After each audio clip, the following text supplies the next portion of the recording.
Hey, Marquel, how did the intensity level or anything change with the arrival of game week here this morning? Yeah, being more stricter at practice, being more consistent, being more focused. So the intensity got to be up, living every practice like it's going to be a game.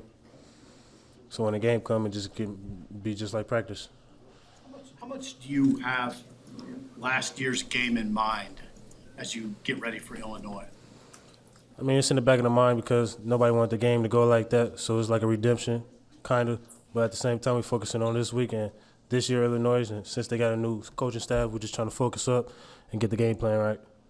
Markel, I saw some former Huskers were back handing out the black shirts today to you guys. I mean, what's that moment like just every year? I know it's something you guys do. And what was it like today to kind of go through it again? Yeah, it was great. I mean, not knowing we was going to get our black shirts today after practice, but seeing the former black shirts give out black shirts and also give a speech to us of what the black shirts was like back then, it was just great. Great ceremony.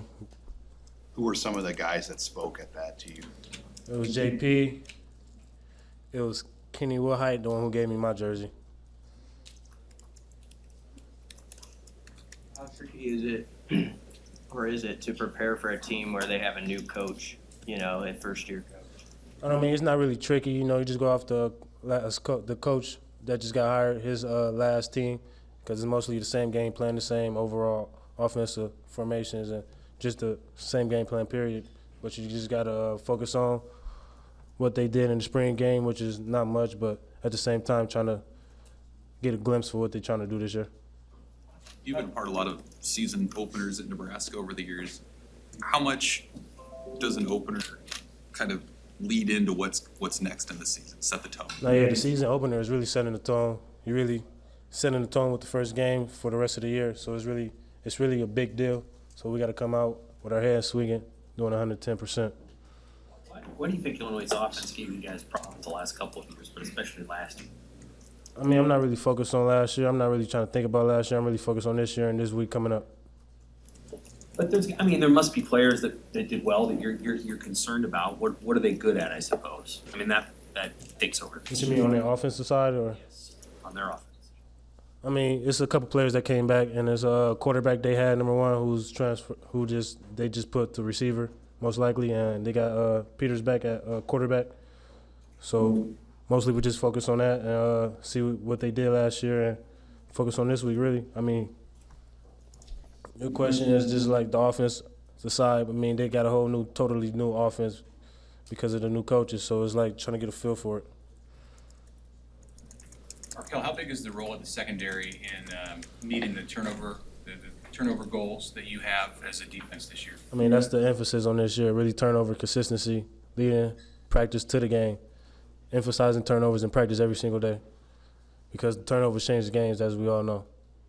So what obviously you're trying to get interceptions as a secondary, but what do you guys do to help the defense in that goal?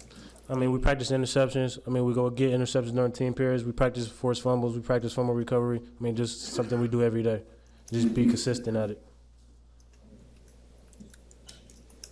How have you seen the depth in the secondary sort of shape itself? I mean, has that competition, did it carry through the camp as you expected it might? Yeah. The competition in the secondary group, I mean, it bring out the best of us. I mean, I think this as a DB whole group, this was one of our best camps just for everybody to know what they're doing, and it's more competitive now. Now that everybody know where they're aligned, everybody know the play calls, everybody playing fast. Who was a young guy in camp in the defensive backs that impressed you? Miles Farmer. Got injured. How have you seen him come back from that? What do you like about what he's doing? He's doing good. He's back like he never left. I mean, you can't even tell he had an injury, to be honest. You have Damian Daniels and Cam Taylor-Britt as the captains on your side of the ball. What stands out about those guys' leadership skills? I mean, it's great. I mean, as you know, all year and probably the previous year, they've been very outspoken, and the game speak for itself. So them being captains, I mean, it wasn't a surprise. I'm happy for them, and I hope they lead defense to great. I mean, even though they was captains, I mean, there's many more leaders on the team, so that really doesn't affect us at all.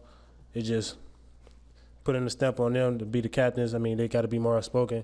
They got to be more vocal and be willing to sacrifice. Cam's always been such a personable guy since he got here, but how have you seen him elevate beyond just that to being a true leader in the locker room and No, yeah, from his game from freshman to now, I mean, you can see a big difference in his personality, his mental state of being, and his physical state of being. Him being the football player that he is right now is the reason why he is a captain.